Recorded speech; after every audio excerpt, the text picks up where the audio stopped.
forget to subscribe my channel. Hang Duk Mana. Sas. Assalamualaikum. Selamat datang lagi ke channel Hang Duk Mana. Mari kita dengar jawapan daripada Rafizi Ramli tentang mana peruntukan untuk ahli Parlimen Pembangkang. Itu saya baca detail sikit dekat Rafizi punya FB ni.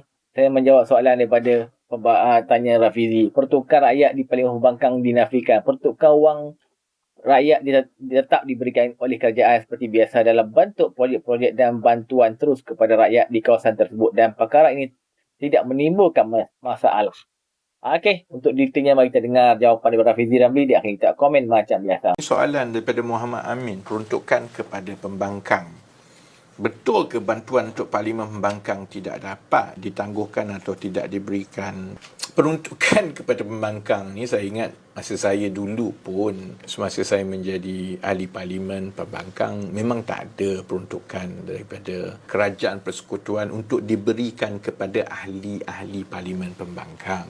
Ada beberapa perkara yang saya ingat kita lihat dengan lebih kritis lah kan. Satu ialah bila orang kata bahawa ini wang rakyat, kenapa tak diberikan?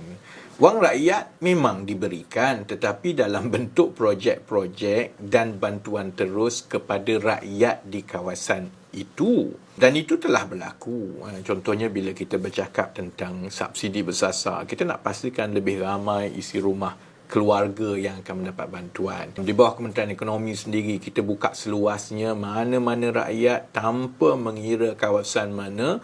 Kalau mereka nak memohon peruntukan daripada kerajaan, mereka boleh terus isi dan tunjuk terus jambatan ni nak kena baiki, jalan ni nak kena baiki, longkang itu. Jadi peruntukan itu memang disalurkan terus kepada rakyat. Contohnya apabila Perdana Menteri mengejar agensi-agensi kerajaan untuk membaiki tandas, baiki atap sekolah, klinik, itu peruntukan terus kepada rakyat lah. Sebelum ini tak sampai pun. Yang ditimbulkan oleh ahli Parlimen Pembangkang, yang saya ingat mungkin banyak rakyat pun tak nampak sangat, dia mohon wang itu kepada dia sebagai ahli politik. Contohnya dia nak 1 juta, sila bagi kepada saya supaya saya boleh belanja sebagai wakil rakyat. Pergi kahwin, bagi RM500. Bukan duit dia, duit daripada peruntukan. Pergi sana. Yang ini yang kita sebut perlu dirundingkan terlebih dahulu kerana dia melibatkan syarat-syarat. Kita nak memastikan bahawa tata kelola tu kena, supaya jangan kerajaan bagi 1 juta, 2 juta, tapi benda tu tak sampai pun kepada rakyat. Akhirnya dia digunakan di sekelompok ahli parlimen dan geng masing-masing untuk membuat program masing-masing ke, untuk membayar gaji masing-masing ke, ataupun untuk digunakan membayar TikToker masing-masing. Jadi perkara-perkara itu perlu kita perhalusi. Sebab itu Datuk Seri Anwar kata rundinglah dulu. Sebelum ini pun, kali pertama pembangkang dapat peruntukan daripada Kerajaan Persekutuan ialah semasa zaman Datuk Seri Ismail Sabri. Itu pun dirundingkan selepas ada MOU bersetuju beberapa perkara asas demi kepentingan negara. Jadi kita masih menunggu langkah itu dimulakan. Saya difahamkan memang kerajaan dah menulis surat pun kepada pembangkang, tapi mereka tak nak sambut. Jadi saya pun tak faham apa yang susah sangat untuk memulakan proses rundingan itu.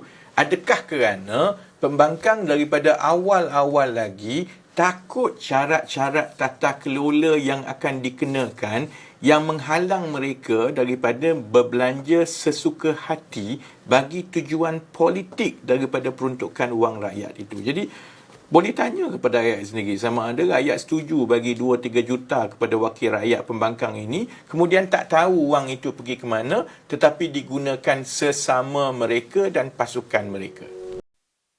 Okey tuan-tuan, komen saya akan baca detail sikit apa yang Rafi tulis ni. Yang dibangkitkan pembangkang ialah peruntukan ahli parlimen untuk memohon wang bagi tujuan-tujuan politik wakil rakyat. Saya prinsip kerajaan bertuju untuk beri, tapi perlu diperundingkan terlebih dahulu kerana melibatkan syarat-syarat untuk pastikan peruntukan tersebut selari dengan dasar tata kelola yang ditetapkan oleh kerajaan. Kerajaan tidak mahu peruntukan yang diberi, contohnya 1 juta, tidak sampai kepada rakyat, akhirnya digunakan oleh sekelompok ahli parlimen dan geng masing-masing atau membayar TikTokers bagi tujuan politik. Kenapa perbankan tak nak mulakan proses rundingan kerajaan? Dah hantar surat kepada perbankan tapi tidak disambut. Adakah dari awal lagi perbankan takut dengan syarat-syarat tata kelola yang akan dikenakan dan menghalang mereka daripada membelanja sesuka hati bagi tujuan politik daripada peruntukan wang rakyat? Okey tuan-tuan, mari kita semua jaga kerajaan Perpaduan dan PMU Ana Ibrahim. Assalamualaikum.